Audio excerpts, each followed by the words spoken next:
It was a rainy Tuesday evening, the kind that turned streets into mirrors of city lights and soaked even the heaviest umbrellas.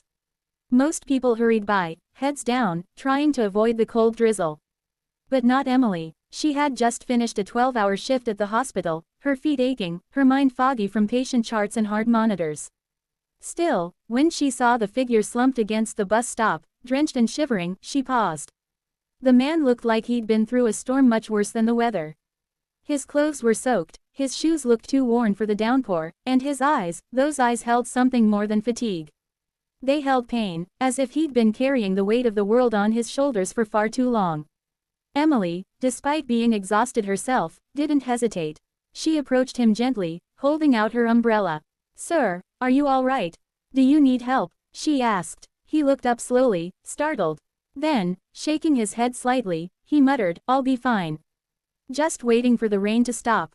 But Emily knew better. Nurses had an instinct for when someone said one thing but meant another. She had seen this look many times, on patients who had lost hope, on families who were holding on by a thread. "I'm Emily," she said, crouching a little so they were eye level. "I don't usually talk to strangers at bus stops in the rain. But you look like you could use a warm drink and a place to sit for a minute." He hesitated. "You don't have to." "I know," she said with a smile. "But I want to." Eventually, he stood. She led him into the small coffee shop across the street. It was nearly empty. The warmth and scent of roasted beans were a welcome relief. Emily ordered 2 hot teas and they sat quietly. He was hesitant at first, wary even, but as the minutes passed, he started to open up. "My name is Daniel," he said finally. "Just Daniel. That's a nice name," she replied, not pressing for more. He told her, in fragmented sentences, about losing his job a few months ago, then his apartment, and how he'd been drifting since. No family, no support. Just a series of bad luck that eventually snowballed into isolation.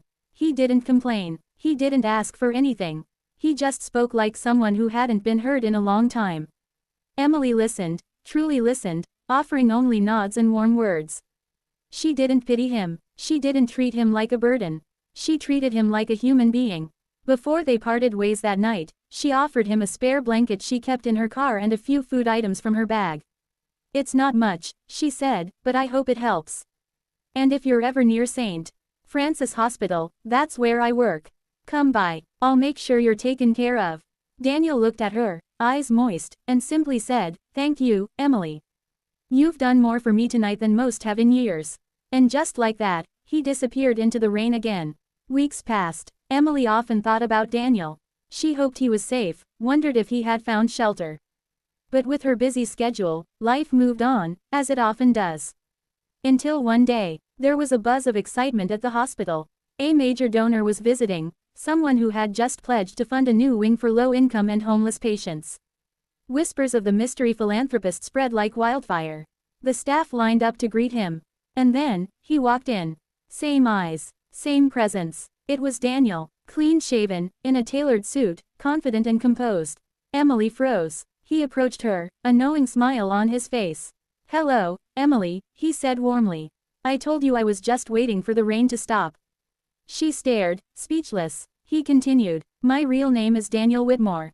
I used to run a chain of tech startups before stepping away to focus on humanitarian work. That night, I wasn't pretending to be homeless. I had left everything behind temporarily, trying to understand what it's like for the people I wanted to help. I wanted to feel their pain, walk their streets. But that night, I wasn't just playing a role. I was truly lost, emotionally, mentally. You helped me find my way back." Tears welled up in Emily's eyes. He explained how her act of kindness had reawakened something in him.